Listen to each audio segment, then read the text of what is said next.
Olá, sejam bem-vindos a mais uma aula de Estatística Aplicada à Agricultura, Rural de Pernambuco, sede, curso de Agronomia.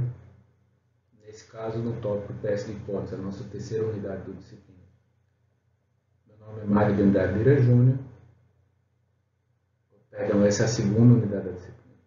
Meu nome é Mário de Andrade Lira Júnior e sou professor dessa turma. Essa disciplina está sendo ministrada no período letivo especial da universidade, o período 20.3, em função da pandemia de Covid.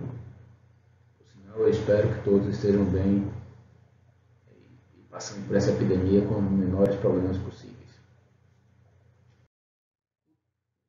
O teste de hipótese é testar hipóteses. Por definição, hipótese é uma pressuposição. O que é que nós achamos que acontece, que é a possível causa de uma determinada situação, nós vamos avaliar e vamos testar, avaliar se essa nossa hipótese inicial é verdadeira ou errada.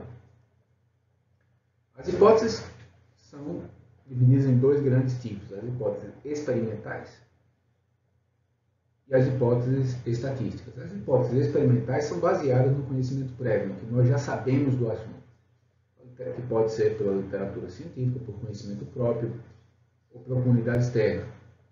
Por exemplo, nós sabemos que em solos tropicais com acidez elevada há uma tendência alta de problemas com alumínio.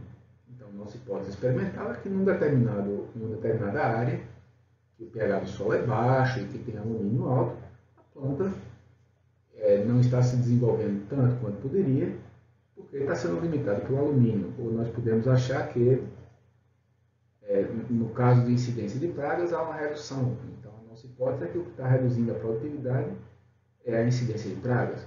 Ou nós podemos achar qualquer outra coisa que faça sentido. Treinar mais vai melhorar seu tempo de corrida. Ou treinar de uma determinada forma vai melhorar a sua performance. Ou escolher um determinado caminho vai ser mais rápido do que escolher outro caminho. É uma hipótese, uma coisa que nós não sabemos se é verdade ou não, nós achamos, nós temos razão que é verdade, mas não temos certeza.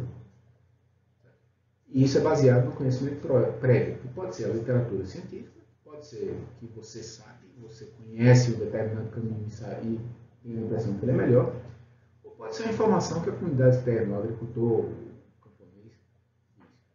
Mas como é uma informação, como é uma hipótese escrita em português, ou em inglês, ou em russo, ou em chinês, ou seja lá no que for, ela não é matematicamente testável. Tem como testar matematicamente uma afirmativa em português. Para isso, existem as hipóteses estatísticas, que são uma formulação matemática da hipótese experimental. Ela é dividida em duas partes, uma chamada de H0, ou hipótese nula, e outra chamada de hipótese alternativa. H0, a hipótese nula, e a hipótese alternativa, ou hipótese que é chamada de HA, que é alternativa, ou H1, diferenciando de zero. Essas duas hipóteses são escritas de forma que sejam intrinsecamente contrárias uma à outra. Ou seja, se eu nego uma, eu automaticamente aceito a outra. Não tem como ter uma terceira alternativa. Ou aceito ou nego uma, e na hora que isso acontece, eu nego ou aceito a oposta a ela. Não tem como ser diferente. A formulação da hipótese estatística, que normalmente, inclusive, não é explícita, é implícita, ou seja, você não escreve a hipótese estatística, mas ela está implícita na hora que você faz o teste de hipóteses. A hipótese nula é o contrário do que a gente acha que acontece. Ou seja, se nós achamos que existe um efeito da adubação, que colocar mais nitrogênio vai aumentar a produtividade, que irrigar vai aumentar a produtividade, ou que controlar o mato vai aumentar a produtividade, a nossa hipótese nula é que não há efeito. Todos os tratamentos, todas aquelas coisas que nós fazemos, as doses de adubo, a irrigação, ou o controle de mato, não tem efeito. Não há efeito no tratamento. Existem, os valores de todos os tratamentos não vão ser iguais porque existe variação do acaso. Mas essa diferença aparente é devida ao acaso e não aos tratamentos. Todos os tratamentos têm o mesmo efeito. Por que nós testamos essa? E não a hipótese que nós achamos. Se nós achamos que o tratamento tem efeito, por que não testar a hipótese que o tratamento tem efeito? Porque eu tenho muito mais confiança quando eu nego uma afirmativa, eu digo que aquela afirmativa não é verdadeira, do que quando eu digo que aquela afirmativa é verdadeira. Basta eu negar uma vez a afirmativa que ela será sempre falsa. Mas se eu negar, se eu afirmar uma vez, em uma segunda situação ela pode não ser verdadeira. Numa terceira situação ela pode não ser verdadeira. Se eu afirmo que todo político é corrupto, eu teria que testar todos, até encontrar um que não seja. Mas se minha hipótese nula é os políticos são honestos, na hora que eu encontro um político desonesto, aquela hipótese alternativa, existem políticos honestos, passa a ser automaticamente verdadeira, mesmo que seja uma exceção à regra. Esse é o nosso ponto. Nós queremos saber se aquilo que nós achamos que é verdade ou não acontece. Se a nossa hipótese nula é que todos os tratamentos têm o mesmo efeito, ou seja, não há variação real entre os tratamentos, apenas uma variação aparente devido ao acaso, a nossa hipótese alternativa HA ou H1 é o contrário. Pelo menos um tratamento é diferente dos demais. Pelo menos um. Podem ser todos diferentes entre si, ou pode ser que apenas um deles seja diferente. Todo mundo seja igual, menos um. Então, dos dois modos, nas duas situações, a hipótese alternativa passa a ser verdadeira, porque a hipótese nula, que todos são iguais, é falsa. Como é que nós avaliamos essa hipótese? Nós vamos avaliar somente H0. Quando nós não aceitarmos H0, nós passamos a aceitar HA ou H1. Com base nos dados que nós coletamos no experimento ou na amostragem. Ou seja, com base na amostra, não na população. Nós não conhecemos a população. Nós nunca conhecemos a população. Nós temos dados experimentais ou amostrais, que são, por definição, dados de uma amostra, que nós achamos que representa aquela população. É uma decisão posterior. Eu só posso tomar essa decisão com base nos dados que eu obtive no experimento. Ou seja, primeiro eu planejo o experimento, e nós vamos discutir como planejar o experimento, quais são os pontos que nós temos que levar em consideração já na próxima aula. Realizamos o experimento, coletamos os dados, e só então nós fazemos análise estatística dos dados, análise matemática dos dados, e com base nessa análise tomamos a decisão de aceitar ou rejeitar H0. Duas, como eu falei, aceitamos ou rejeitamos. Se aceitamos, estamos afirmando que aquela diferença que parece existir entre os tratamentos, os valores não vão ser todos iguais, pela variação do acaso, tem uma chance maior de ser devida ao acaso do que estamos dispostos a aceitar. Veja que eu não estou afirmando que tem uma chance maior de ser devida ao acaso do que ser devida aos tratamentos. Mas sim, eu aceito que vou errar um certo número de vezes. A chance é maior do que esse certo número de vezes, que é chamado de nível de significância. Vou falar nele daqui a pouquinho. Mas só para a cena dos próximos capítulos. Nesse caso, nós dizemos que a diferença é considerada não significativa. Nós não afirmamos que a diferença é devido ao acaso. Não quer dizer que é devido ao acaso. Quer dizer que a chance é maior do que estamos dispostos a aceitar. Nós arriscamos sempre que tomamos essa decisão. Arriscamos numa determinada quantidade, numa determinada percentagem. Qual é o máximo que a gente está disposto a aceitar? E por que não exigir ter certeza? Porque se eu quero ter certeza de alguma coisa, eu nunca vou afirmar nada. Porque existe a variação do acaso. Eu preciso ter uma chance de errar para poder avançar. Quando você está andando, você não tem uma chance de cair, mas vai parar de andar por causa disso, vai ficar no mesmo canto o tempo todo? Não vai. Qualquer decisão que você toma, você tem uma chance de estar errado. Para decisões pouco importantes, você pode aceitar uma chance grande de estar errado. Para decisão muito importante, você precisa ter uma certeza muito grande, vai aceitar errar menos. Mas essa é uma decisão sua. Só quem pode tomar, só quem pode decidir se vale a pena ou não correr aquele risco é você. Enquanto pesquisador, você enquanto pessoa. Mas você tem que definir. E você tem que deixar claro qual é esse nível. Novamente, nós vamos falar um pouquinho mais na frente em nível de significância, que é essa chance de estar errado. Bem, eu falei no que nós fazemos se aceitarmos. Agora, se nós rejeitarmos H0, rejeitar H0 significa dizer que os tratamentos não são todos iguais, porque H0 quer dizer que eles são todos iguais. Não há diferença real entre os tratamentos, apenas uma diferença aparente entre os tratamentos. Se eu rejeito H0, eu automaticamente aceito HA ou H1. Ou seja, eu passo a afirmar que existe uma diferença significativa, essa expressão é importante, significativa, entre os tratamentos. Em outras palavras, a chance da diferença observada entre os tratamentos ser devida ao acaso é suficientemente pequena para nós acharmos que não é devido ao acaso. Novamente, nós não temos certeza que não é. Apenas temos uma chance tão baixa de ser devido ao acaso, menor do que aquele limite que estamos dispostos a aceitar, que nós aceitamos que não é devido ao acaso. Prosseguimos com a interpretação de que as diferenças entre os tratamentos são reais. Podemos estar errados. Veja que em momento nenhum a gente está falando que essas diferenças são biologicamente e agronomicamente importantes. Apenas que é pouco provável que sejam devidas ao acaso. São duas afirmativas diferentes. Nós podemos ter grandes diferenças que não são confiavelmente devidas ao tratamento, quando tem uma grande variação do acaso, por exemplo. E nós podemos ter pequenas diferenças que não têm a menor importância biológica, que não têm a menor importância agronômica, mas que são significativas. Porque o experimento ficou com uma variação do acaso muito pequena, então ficou fácil distinguir diferenças entre tratamentos e diferenças do acaso. Então, cuidado com o português. Em português, significativo quer dizer grande. Em estatística, em experimentação, significativo quer dizer chance pequena de ser devido ao acaso. São afirmativos um pouco diferentes.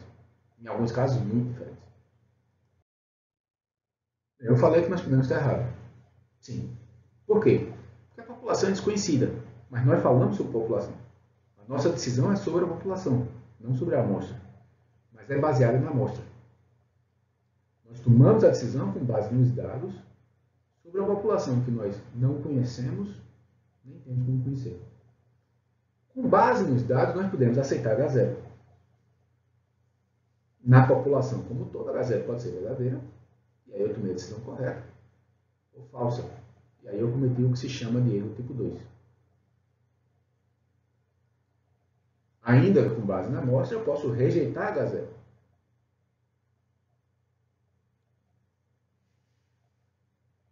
Se H0, na verdade, é verdadeira, ou seja, se não há diferença real entre os tratamentos, eu estou cometendo um erro tipo 1. Enquanto se há uma diferença, se não há, se H0 realmente é falsa, perdão, eu tomei a decisão correta.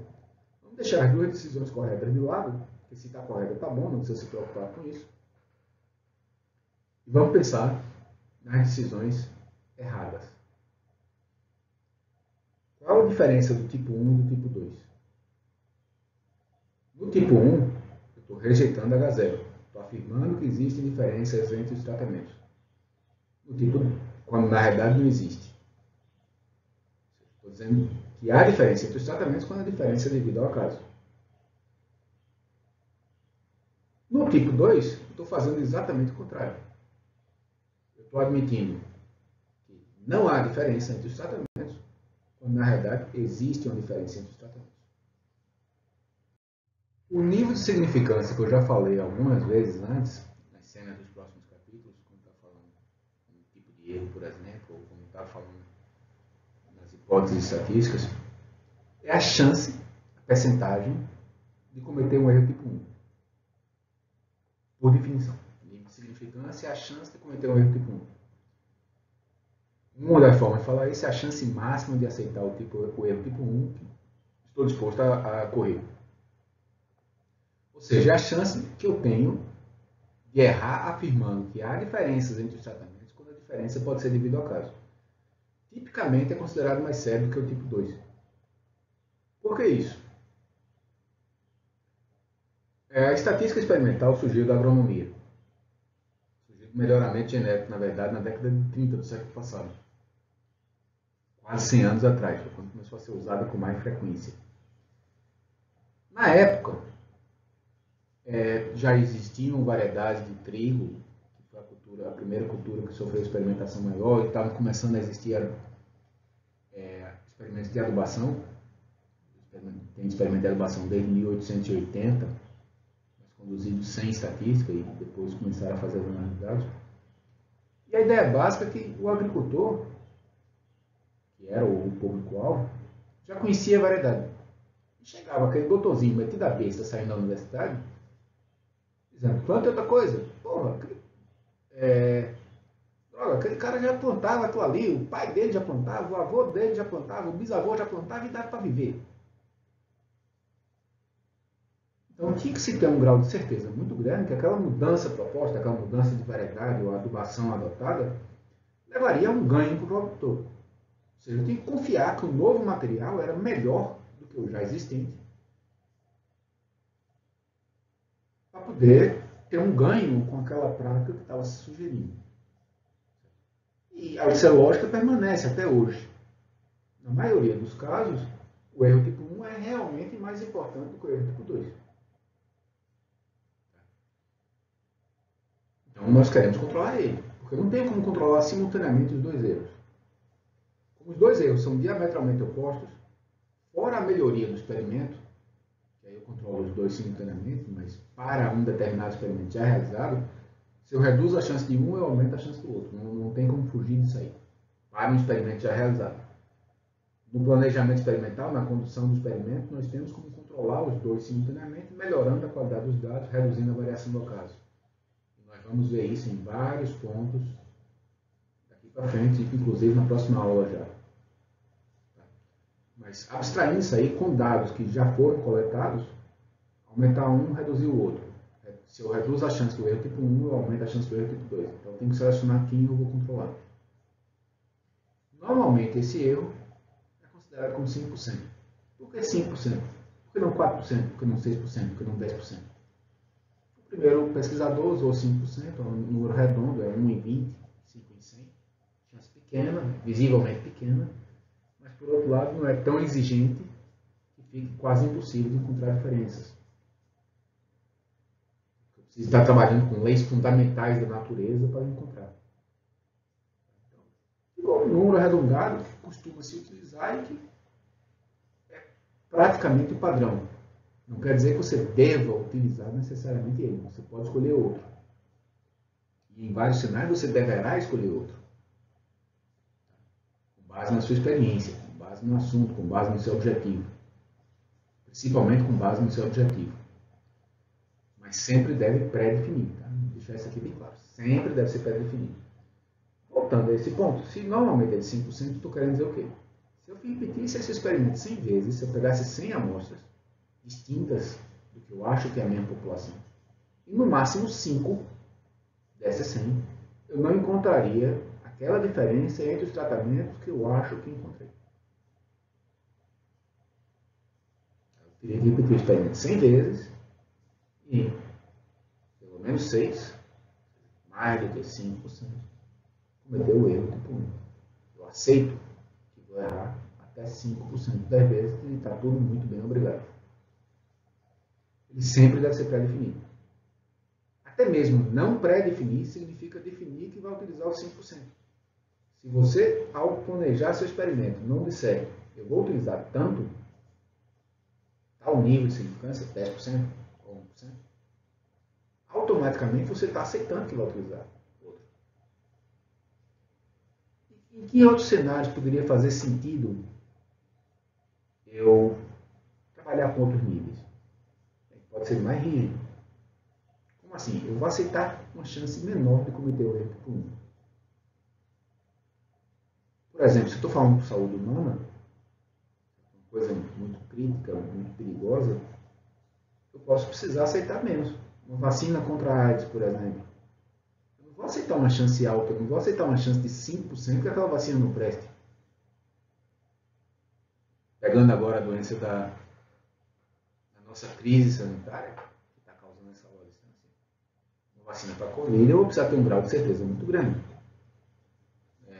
Física atômica, física subatômica, perdão, eles trabalham com níveis de 0,0001% de chance de estar errado. Estão trabalhando com uma coisa de conhecimento fundamental da natureza. Então, aceito uma chance muito pequena. Quanto menor o número do nível de significância, menor a chance. Porque mais vezes teria que acontecer. Eu tenho mais confiança na minha afirmativa. Em outro caso, eu posso ser menos rígido. Eu posso aumentar minha chance de cometer o erro tipo 1. Sair de 5% para 10%. Em que cenário faria sentido fazer isso aí? Talvez eu tenha feito um experimento na minha fazenda, sem muito controle ambiental. Eu sei que não tem muito controle ambiental, porque eu estou replicando todas as condições da minha fazenda. Um experimento de produtor rural. Então, tem uma variabilidade mais alta, inerentemente. Eu não vou sair colocando uma sementinha a cada 5 centímetros, eu vou plantar com a máquina. Eu não vou tirar toda a folha, todo o pé de mato que apareça, eu vou deixar o mato com a prática normal, eu vou fazer a adubação normal. Então eu vou ter uma variabilidade, mas a chuva e irrigação vão ser as normais. Eu vou ter uma variabilidade mais alta, é inerente. Mas por outro lado, o nível da afirmativa que eu estou fazendo é menos perigoso. É uma decisão minha, pessoal. Então pode fazer sentido eu trabalhar com 10% de chance de erro. Ou com até 25% de chance de erro. É uma decisão minha. A minha condição, eu já estou muito melhor do que simplesmente fazer sim um experimento, por exemplo. Então vou aceitar que vai errar mais, ter uma chance maior. Por quê? Porque é importante eu ter a chance do ganho também. Eu não recomendar a mudança pode não ter um ganho. Eu recomendar a mudança pode ter um ganho. Eu tenho que fazer um balanço de riscos. Se é um ganho a um risco alto, implantar ou não implantar a irrigação. Eu vou precisar errar pouco. Se é um ganho de risco baixo, trocar variedades que têm mais ou menos o mesmo custo de produção, eu posso aceitar que eu vou errar mais. É uma decisão que cabe ao pesquisador, que cabe ao agricultor, se for uma pesquisa conduzida no nível da fazenda. Agora, reduzir a chance do erro tipo 1 implica necessariamente aumentar a chance do tipo 2. Repetindo, o erro tipo 1 é dizer que tem diferença quando não tem. Se eu reduzo a chance de dizer que tem diferença, eu aumento a chance de dizer que não tem diferença. Ou seja, se eu reduzo a chance de cometer o erro tipo 1, eu aumento a chance de cometer o erro tipo 2. Inevitavelmente. Exceto, como eu falei, se essa redução da chance do erro tipo 1 for pela redução da variação do acaso. Controlar melhor o experimento. Quanto melhor eu controlar o experimento, mais confiança eu tenho nas minhas afirmativas. Inevitável. Porque menos o acaso existe. E é também por isso que o pessoal da física subatômica trabalha com níveis de exigência tão altos, porque eles conseguem controlar muito bem as condições experimentais deles. Diferentemente de nós na agronomia, por exemplo. E aí nós partimos agora realmente para o teste de hipóteses. Como é que nós vamos selecionar o teste de hipóteses? O que é o teste de hipóteses? Eu vou testar, avaliar aquelas hipóteses estatísticas. E como é que eu vou selecionar? Qual a hipótese que eu vou testar? O que é que eu estou querendo avaliar? Quais são os dados que eu tenho? Alguns tipos comuns são o Q quadrado, compara uma proporção que aconteceu com o que você esperava. Vocês fizeram isso já em genética. Normalmente vocês já teriam feito em genética. Esse mês talvez você não tenha estado em genética antes. Mas em genética você compara a proporção de ervilhas verdes e amarelas que acontecem no cruzamento. Porque você esperava, baseado na teoria daquele cruzamento, que 2 verdes heterozigotas cruzadas dessem 3 verdes e uma amarela. E você não vai encontrar esse número exato, então compara o que aconteceu com o que você esperava que acontecesse. Tem o teste Taylor-Student. Você compara entre 2 grupos. É muito utilizado em amostragens. Você tem 2 grupos de dados e quer ver se esses 2 grupos são diferentes entre si ou não. Tem o teste F. No teste F você vai comparar a variação entre um conjunto de tratamentos com a variação do acaso. Tem algum tratamento diferente aqui nesse bolo? É o que você está respondendo com o teste F. O teste Tukey, que é um teste que você vai agora dizer que tratamento é diferente de qual outro tratamento. Comparar todos os tratamentos em si. Se você já souber que existe uma diferença entre eles. Tem dezenas de testes de comparação de médias. O Tuque é um deles, é o que nós usamos com mais frequência em agrárias, em agronomia, pela altíssima confiabilidade dele. Então, ele é muito confiável. A chance de erro tipo 1 dele é muito restrita. Vou usar ele ao longo da disciplina, mas ele é um dos testes de comparação de médias e daqui a um pouquinho eu vou falar sobre outros testes de comparação, vou falar sobre algumas coisas a mais de testes de comparação de médias. Também. O teste de Taylor-Student vai ser usado para comparações entre duas amostras pareadas ou entre duas amostras não pareadas. O que quer dizer pareada e não pareada? Pareada, por exemplo, você antes e depois de fazer um regime. Toda variação inerente a você vai continuar a existir durante o regime. Então, o efeito antes e depois é um efeito do regime. Você lê-se 50 pessoas. Uma amostra pareada. Eu vou num campo e coleto uma área de vegetação nativa e uma área vizinha de vegetação de uma cultura. E quero ver se uma determinada característica do solo foi afetada por essa diferença. Eu vou em cada área, coleto uma área nativa e uma área não nativa e vejo esse efeito. Então, são duas amostras em que a única variação é um determinado efeito que você tem interesse. O resto está tão parecido quanto possível. São duas amostras pareadas. A diferença vai ser mais fácil de encontrar a diferença, porque a variação do acaso vai ser menor. E duas amostras não pareadas em outros cenários. Por exemplo, você quer comparar o tamanho de melancias de duas cadeias de supermercado e vai em 50 lojas de uma, 50 lojas da outra. Compara, essas amostras são não pareadas, porque elas não vieram do mesmo canto, o supermercado tem critérios diferentes, o supermercado tem públicos-alvo diferentes. Então faz com que sejam duas amostras completamente independentes em si. Ainda é possível fazer as afirmativas, e é feito com muita frequência, e é perfeitamente válido, não tem a menor discussão com relação a isso, mas precisa de diferenças maiores para você ter confiabilidade, porque a variação do acaso é maior. É um teste que é determinado em função do grau de verdade, pelo número de pares, menos 1. O grau de verdade é o número de pares, não é o número de indivíduos. E se você estiver trabalhando com uma população suficientemente grande, infinitas comparações, ele vai equivaler muito de perto à distribuição normal. Normalmente, nós não trabalhamos com um número tão alto de comparações por razões práticas.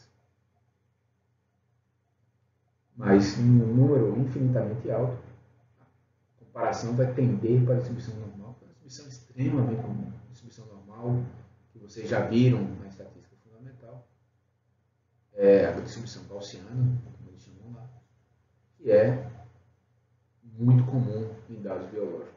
Como é comum em dados biológicos e agronomia é biologia aplicada, é comum em dados agronômicos também.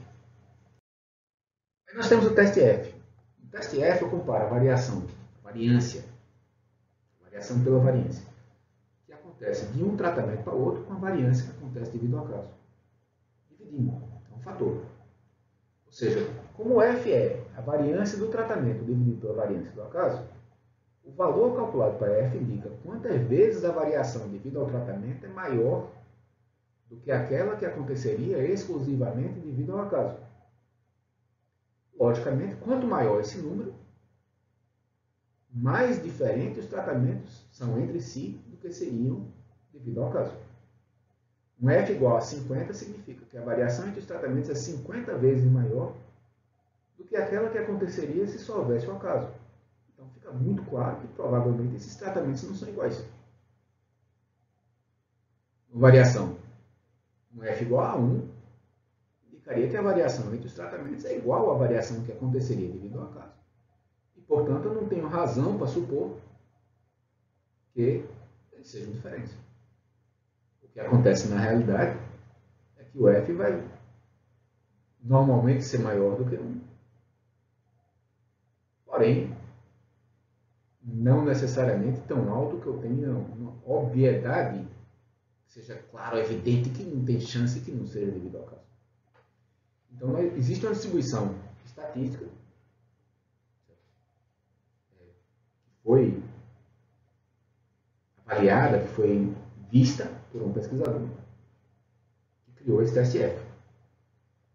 baseado em estudos de dados aleatórios, foi vendo, olha, é pouco provável que aconteça, mas provável que aconteça. Mas a lógica básica, quanto maior for o F, menos provável que seja devido ao caso. Historicamente, o que se fez, o que se fazia até não muito tempo atrás, tinham tabelas em livros, todo livro de estatística tinha várias tabelas dessas, que indicavam quais eram os maiores valores que aconteciam para determinados números de tratamento, grau de liberdade do tratamento, grau de liberdade do resíduo, quais os maiores valores que aconteceriam, nível de significância por cento 10 vezes, 5%, 10%, 1%, os livros tinham várias tabelas, e você comparava o F que você calculou com o F que tinha na tabela. Se o que você calculou fosse maior, era menos provável, porque quanto maior, menos provável de acontecer. Quanto maior o F, menos provável dele acontecer somente devido ao caso. Lógico, maior a diferença entre os tratamentos, então é menos provável que essa diferença aconteça devido ao caso. Então, maior F, se o F é maior que o maior que aconteceria, é menos provável. Portanto, é diferente. Hoje em dia, você não vai utilizar isso com Excel. O Excel e outras planilhas vão ter fórmulas que você tem que olhar no programa como é que é a escrita da fórmula. Quase todos eles vão ter duas fórmulas diferentes. Primeiro, vão encontrar a chance daquele F que você calculou acontecer devido ao caso. E vão dizer 5%, ou 0,05%, ou 0,06%, ou 0,0001%, ou 5 vezes 10 a menos 15%, ou 90%. E você vai comparar esse valor com o valor que você está disposto a aceitar. Tipicamente 0,05%, 5%. 0,1% se você quiser usar 10%, 0,01% se você quiser usar 1%. Decisão do pesquisador. Previamente tomada. Você tem que tomar essa decisão antes do experimento. Não é porque viu o resultado que não foi tão bom assim que você muda a decisão. Também pode utilizar outra forma que vai dizer qual é o maior valor que aconteceria devido ao acaso, aquele nível de significância que está disposto, seja, calcula a tabela. E aí compara o seu valor com a tabela. Não vejo muito sentido fazer isso aí se você tem um valor que já indica diretamente qual é a chance de ser devido ao acaso. Isso aqui equivale ao que quase todo programa de análise de dados faz. Dá a chance do F acontecer devido ao acaso. Tipicamente escrito como PR maior que F. A probabilidade de um valor de F maior do que o que você encontrou somente devido ao acaso. E aí você compara essa probabilidade com o seu nível de significância. PR maior que F igual a 0,049. Foi abaixo de 5%, então foi significativo. Tem uma chance menor do que aquele seu nível máximo disposto de 5%, admitindo que seja 5%, né? Estou usando 5%, mas poderia ser 10%, tanto faz. E, com base nisso, você toma sua decisão. Quanto menor esse valor, quanto menor a probabilidade, mais que é provável que a diferença não seja devido ao acaso e, portanto, seja devido ao tratamento. Esse é o ponto que te interessa. Quanto menos provável ser devido ao acaso, mais provável é que seja devido ao tratamento. Aqui está a tabela, só para vocês verem e perceberem aqui. Quanto maior o grau de liberdade do resíduo, o resíduo é o nome que se dá para variação do acaso, menor o F precisa ser para encontrar diferenças significativas para um determinado número de tratamentos, para um determinado grau de liberdade de tratamento. Isso aqui fica claro, se você pegar qualquer coluna dessa, você vai ver como ela vai caindo. Chega num certo ponto que o aumento vai começar a fazer pouca diferença, ou seja, o ganho com o tamanho do experimento vai começar a não compensar tanto.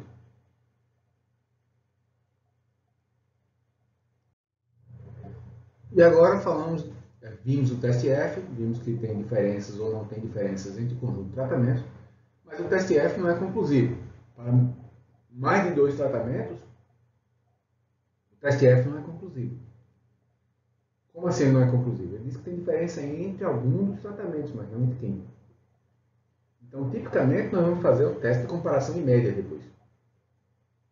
Exceto se forem 2 tratamentos somente. Se forem 2 tratamentos, o F morreu. Chegou ali, você já sabe. São diferentes. Maior é maior, menor é menor. Não tem o que discutir. Mas se eu tenho 3 tratamentos ou mais, Eu sei que um é diferente de algum outro. Mas como assim? Os três podem ser diferentes entre si.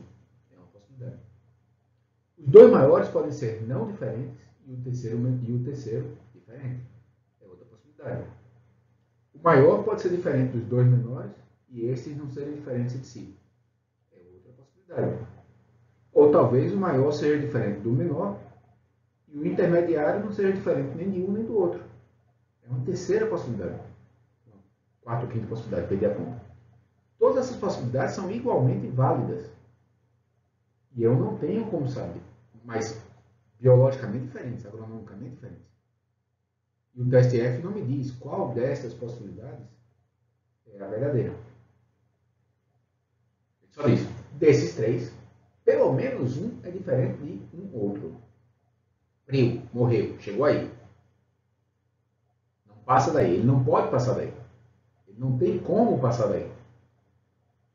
É uma característica do teste. Eu comparei a variação entre o conjunto de tratamentos e a variação da vida ao acaso. Então, só é até onde eu vou. Exceto no caso de dois tratamentos. Então, aí nós partimos para os testes de comparação de médias. Como eu falei, nós vamos utilizar o Tukey na disciplina, mas essa lógica vale geral. Todo teste de comparação de médias calcula a menor diferença, a diferença mínima, entre dois tratamentos que têm pouca chance de ser devido ao acaso. Ou seja, a diferença mínima significativa. Qual é a menor diferença que é significativa? Se a diferença for maior do que a menor, é significativa. Se for menor do que a menor, do que essa diferença calculada, tem uma chance maior de ser devido ao acaso. Quanto mais extremo o valor, menos provável que seja devido ao acaso. Se essa é a menor diferença que é significativa, diferenças maiores vão acontecer menos. Se você pegar a diferença,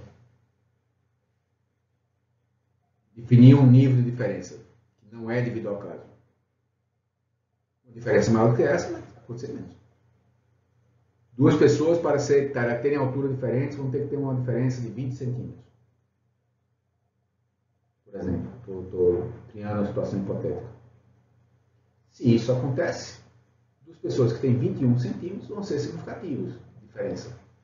Duas pessoas que têm 19 não vão ser, porque 20 é a menor diferença que não acontece devido ao acaso, que acontece menos do que 5% das vezes devido ao acaso. Cada teste, a diferença entre os testes, cada um vai ter lógicas e fórmulas matemáticas diferentes, criadas pelo pesquisador que criou o teste. Estuda, não era o nome do cara não era estudante, mas era o nome que ele adotava, criou o teste T. Não é um teste de comparação de médias. Tukey, e aí é o nome do cara, criou o teste de Tukey. Duncan criou o teste Duncan. 3 pesquisadores criaram o teste SNK, que é a sigla do nome deles. O outro pesquisador, Fischer, criou o teste LSD, Least Significance Difference, foi um dos primeiros testes de comparação de médias. E por aí vai. Nesses testes, eles se dividem em duas grandes famílias. Uma família chamada Comparison Wise, ou seja, comparação, na base da comparação. E outra família chamada Experiment Wise. A família Comparison Wise garante a chance, aquele nível de significância, a chance de erro, para cada comparação individual que é feita entre dois tratamentos. Dois tratamentos, aquele nível de erro está confiável. Mas ele não garante no conjunto de todas as comparações que serão feitas. Apenas naquela comparação. Se eu faço 100 comparações, em cada comparação eu tenho aquela chance. Mas no conjunto das comparações eu tenho uma chance maior. Repetindo, no Comparison Wise, por exemplo, o teste Duncan é um teste Comparison Wise, o nível de significância, a chance de erro, é fixada e confiável para cada comparação. Se eu tenho poucos tratamentos, isso não vai flutuar muito. Mas admita que eu fosse errar exatamente 5% das vezes. Se eu fizesse 100 comparações entre tratamentos, eu tenho 100 tratamentos e vou ter que comparar os 100 entre si, é provável que eu cometa um erro em alguma delas. Se em cada um eu errar 5% das vezes, num conjunto de 100 comparações, é provável que alguma apareça. É uma característica do teste. Quando você escolhe o teste, você está fazendo isso aí. Por outro lado, ele vai ter uma chance menor do erro tipo 2, porque está aumentando um pouquinho a chance do erro tipo 1. Já pensando na outra família, o Experiment Wise, ele garante aquele nível de significância para todas as comparações ao mesmo tempo. Ou seja, cada comparação individual vai ser mais exigente do que o nível que você adotou para poder garantir que no conjunto das comparações o nível de significância adotado é fixo. Ele reduz a chance do erro tipo 1, aumenta o tipo 2. Eu estou sendo mais exigente, estou cometendo menos erro tipo 1, então eu vou cometer mais erro, ou um risco maior de cometer um erro tipo 2. O Tukey está nessa família. Por isso que ele é tão confiável com relação ao erro tipo 1.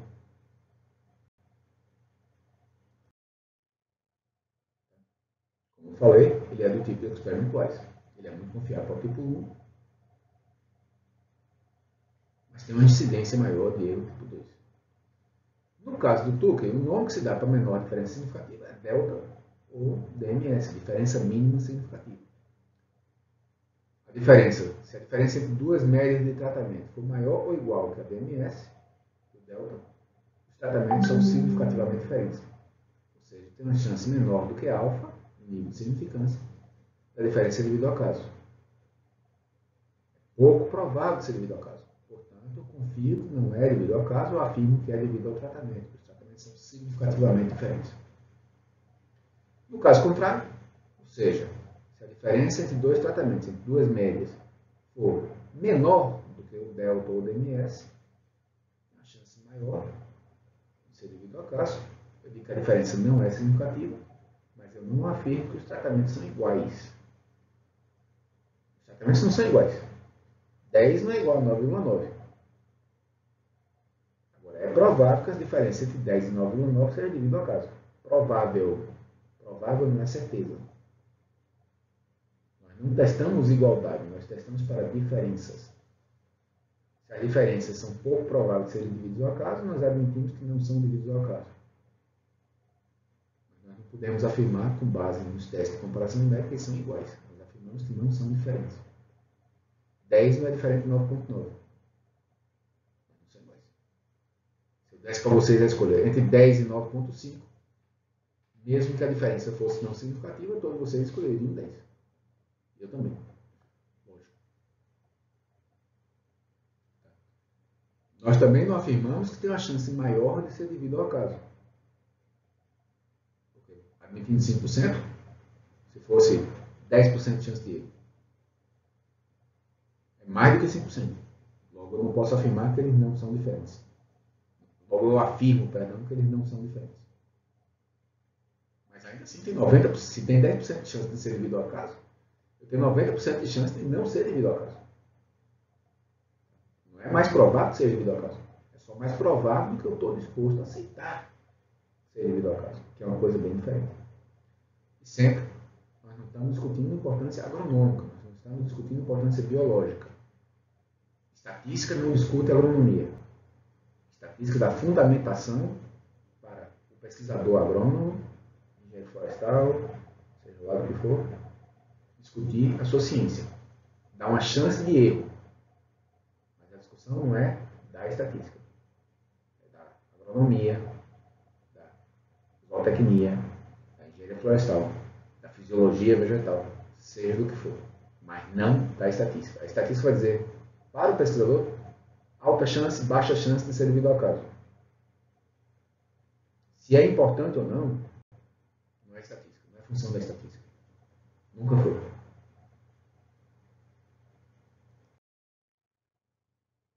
O teste de Tukey é baseado nessa distância mínima estudentizada, conhecida como Q. Por alguma razão lógica, estou sendo irônico, essa ironia às vezes não fica tão clara, ninguém chama de distância mínima estudentizada, todo mundo chama de Q. Foi como o Tukey criou. Esse Q é que é o valor tabela baseado na distribuição teórica, é o que diferencia o teste de Tukey dos demais testes. Cada um tem a sua fórmula. É uma função do nível de significância, do número de tratamentos, do grau de verdade do acaso. E entra numa fórmula assim. Se você pegar essa fórmula, você vai ver o quê? O que é de tabela? Eu vou tabelar. Então, não esquece ele por enquanto. Se aumenta a variância do acaso, o delta vai aumentar. A variância do acaso está em cima. O que é óbvio. Quanto mais varia devido ao acaso, maior a diferença entre os tratamentos tem que ser para não ser devido ao acaso. É natural. E leva em consideração também o número de repetições. E aqui a lógica é ao contrário. Quanto mais repetições, para uma determinada variância do acaso, menor delta, mais fácil encontrar diferenças. É mais fácil encontrar diferenças numa amostra muito grande do que encontrar diferenças numa amostra pequena. Entra na categoria do óbvio. O Q da tabela leva em consideração o nível de significância. Quanto menor a chance de erro que estou disposto a aceitar, maior o Q. E o tamanho do experimento. O grau de liberdade do resíduo, a variação do acaso, o grau de liberdade do acaso.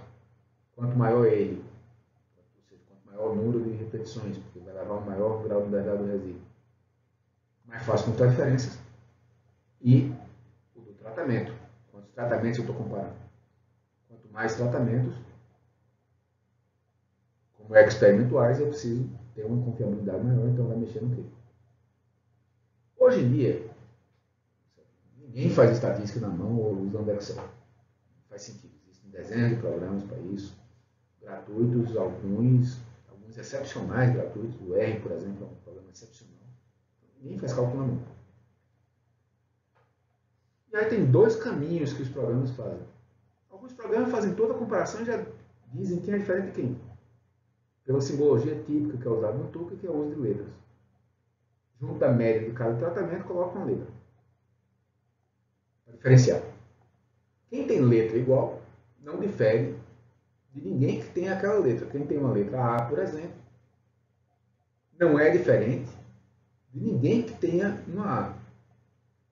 E é diferente de todo mundo que não tem A. Tipicamente o A é usado como maior. Então tem o grupo A, que são o grupo dos maiores.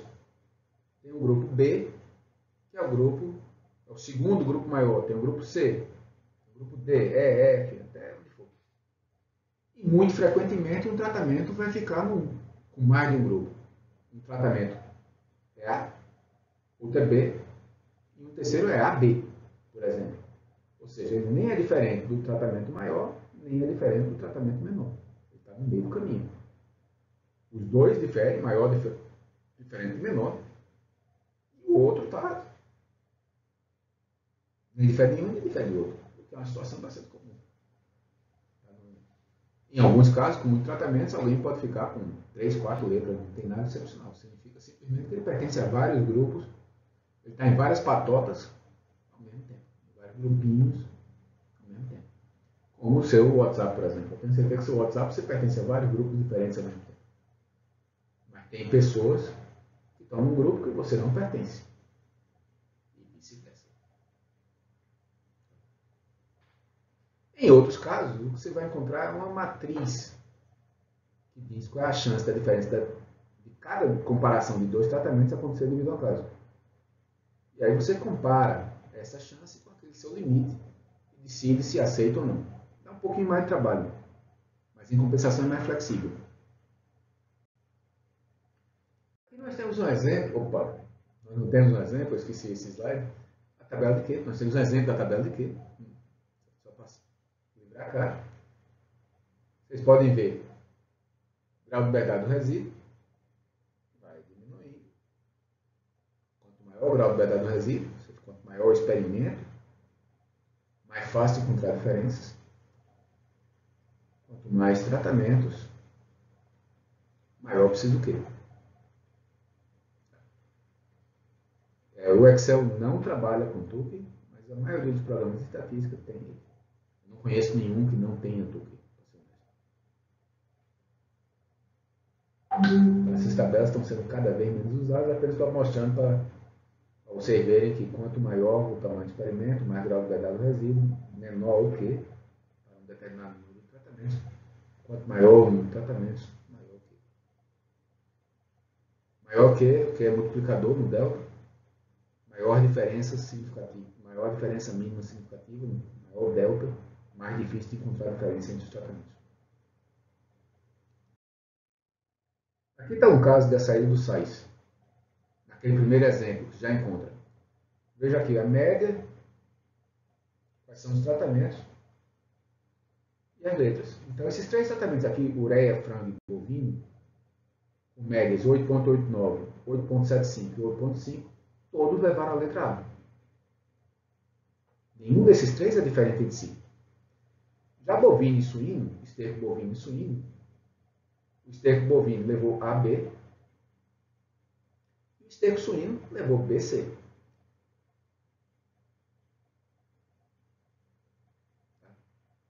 O que quer dizer isso aqui? Ureia não é diferente de frango, não é diferente de bovino, mas é diferente de suíno, que levou a letra B, que pertence ao segundo grupo. O frango já não era diferente de ureia ou de bovino, mas é diferente do suíno. Tem A, suíno estava com B. O bovino não é diferente do suíno, levou um AB. Mas é diferente do caprino, porque o bovino tem A e B, mas não tem o C, que apareceu pela primeira vez quando fez a diferença do caprino. Aqui eu posso dizer, olhando aqui, o pior de todos é o sem adubo, é diferente de todo mundo, com a exceção do equino. O equino é o segundo pior, já que não difere do sem adubo, mas continua a não ser diferente também do caprino e do suíno. E os dois melhores, que são diferentes de quase todo mundo, ureia e frango. A interpretação do que está acontecendo já sai do ramo da estatística, passa para o ramo da fertilidade do solo. Esses dois aqui têm um teor de nitrogênio, esses três têm um teor de nitrogênio mais alto, principalmente esses dois. Só por aí. Vocês podem ver que o sais, nesse caso, ou qualquer outro programa que adotasse esse caminho, já mostraria claramente quem era. Você só precisava montar uma tabela que eu vou mostrar mais na frente, em outro capítulo, como é que monta essa tabela. E aqui tem o outro, um pouquinho mais complicado. Como é aqui? Cada valor dessa matriz daqui de baixo, cada um desses númerozinhos, é a chance da comparação entre dois tratamentos ter acontecido devido ao caso. A diferença entre dois tratamentos é devido ao caso. Então, se pegar, por exemplo, esse aqui que está marcado em vermelho, a chance da diferença entre o 1 e o 2, entre o bovino e o caprino, ser devido ao caso, é de 0,0154. Ou seja, a diferença de 8,5 para 6,45 acontecerá devido ao acaso 1,54% das vezes. Aí eu comparo isso com o meu nível de significância, o meu 5%. É bem menor do que 5%. Logo, esses dois seriam diferentes. Só que eu não faço isso. Aqui não está organizado. Primeiro a gente organiza. Nesse caso, o maior foi o 7. O segundo maior, o 4. Depois o 1. Depois o 6, que é o suíno. O 2, que é o caprino. O 3, que é o equino. E o 5, que é não adubar. E vai comparando. 7 com 4, os dois maiores. 1% tem 100% de chance dessa diferença de 8,89 e 8,75 ser devido ao caso. Eles não são diferentes. O 7 leva a, o 4 também leva a. 7 com 1, por aí vai, e o resultado final é igual. Dá um pouco mais de trabalho, mas é muito flexível, você vai sair comparando aqui. E se você trabalhasse com outro nível de significância, a comparação seria exatamente igual. As letras seriam diferentes. Aí tem um outro teste que é o contraste ortogonal. O contraste ortogonal não é um teste, não é um teste, é uma forma de avaliar. Por quê? O teste F, a gente tem falado antes, que não é conclusivo para mais de 2 tratamentos. Então, o que a gente faz com o contraste ortogonal? Pega um conjunto de tratamentos e transforma ele numa comparação de 2 subconjuntos. Cada comparação dessa fica conclusiva. Se a diferença entre os 2 subconjuntos é maior do que a devido ao acaso, os subconjuntos são diferentes. Então, esse subconjunto é maior e esse subconjunto é menor. Isso é excelente quando os tratamentos têm uma estrutura que permite um destrobamento lógico. Uma comparação lógica, uma comparação agronomicamente importante. Porque nos permite entender por que foram diferentes. E não somente quem foi diferente de quem. Não tem essa comparação de média, só diz, esse foi diferente daquele. Mas não por quê. Na hora que eu coloco uma estrutura lógica por trás disso, eu vejo por que eles foram diferentes. O que é biologicamente, agronomicamente mais importante. Ele vai descrever os tratamentos como comparações em uma fórmula matemática com coeficientes positivos e negativos. Positivos para quem vem antes na comparação. Esse contra aquele, o esse é positivo. O aquele é negativo. A soma dos, e para ele ser válido, a soma dos coeficientes de cada tratamento, é uma expressão matemática, e a soma dos produtos do coeficiente deve ser zero. Vou mostrar aqui a pouquinho como é que eu estou querendo dizer com isso. Mas por que isso é importante? Porque se não for zero, eu tenho mais de um lado do que do outro. E eu não posso fazer uma comparação. Eu peso 100 quilos hoje, infelizmente. Sou mais pesado provavelmente que qualquer dois de vocês. Eu sou mais leve do que dois de vocês juntos. Mas sou mais pesado que cada um de vocês, provavelmente. Como não conheço pessoalmente, pode não ser verdade. Então, mas não faria sentido comparar o meu contra vocês dois, contra dois de vocês. Não faz sentido agronômico. Precisaria ter coeficientes de modo que os positivos e negativos, peso do professor contra peso do aluno, por exemplo, fosse zero. Para garantir que a diferença não é em função do número de tratamentos de um lado e de outro. O valor do contraste, se o contraste é positivo ou negativo, indica qual dos dois grupos, o grupo positivo ou o grupo negativo, teve uma média maior no seu conjunto. Por exemplo, se nós pegarmos um conjunto de tratamentos sem adubo mineral, esterco boi, esterco galinha, folhagem leguminosa, folhagem gramínea, eles têm uma estrutura lógica. Estou comparando um conjunto de fertilizantes contra não ter fertilizantes. Um fertilizante mineral contra fertilizantes orgânicos. Fertilizantes orgânicos de origem animal, fertilizantes orgânicos de origem vegetal. Tem uma estrutura lógica aqui que eu posso entender o que está acontecendo. Um teste de Tukey só ia me dizer quem é diferente de quem. O que é uma afirmativa útil, mas é menos útil do que saber no conjunto o que acontece. Se pegar o primeiro contraste que foi escrito, foi com versus sem adubo. O com está antes, positivo. Todo mundo que tem adubo, T2, T3, T4, T5, T6, T2 é adubo mineral, esterco boi, galinha, leguminosa e gramínea, é positivo. Só que eu tenho 5 aqui. Eu não posso comparar 5 contra 1. Então eu boto menos 5 para o sem adubo. Se o valor do contraste for zero, significa que tanto faz adubar quanto não adubar. Se for negativo, é melhor não adubar do que adubar. Se for positivo, esse subconjunto é melhor do que não fazer nada. Uma segunda comparação entre mineral e orgânico. Veja que agora o coeficiente para sem adubo é zero, ele não está envolvido. Porque a pergunta é adubo mineral contra adubo orgânico. Então, não interessa nessa pergunta, nesse contraste, não interessa o que aconteceu com sem adubo. Matematicamente eu multiplico por zero, eu mato ele. Escrevi mineral primeiro, então mineral positivo. Os orgânicos, os 4 orgânicos, estão do outro lado. Como eu tenho 4, aqui entra 4.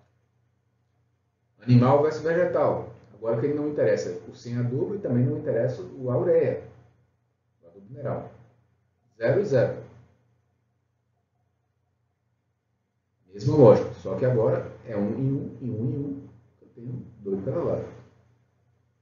Comparando os estercos, de boi contra galinha, galinha contra boi, na verdade, monogástrico versus ruminante, leguminosa versus gramínea, e a soma dos produtos. Menos 5 vezes 0, 0.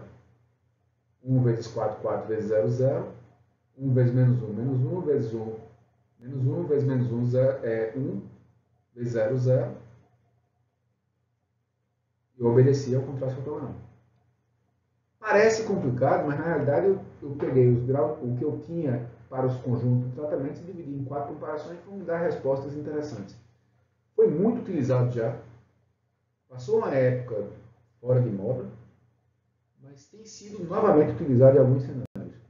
E com isso nós acabamos essa aula. Eu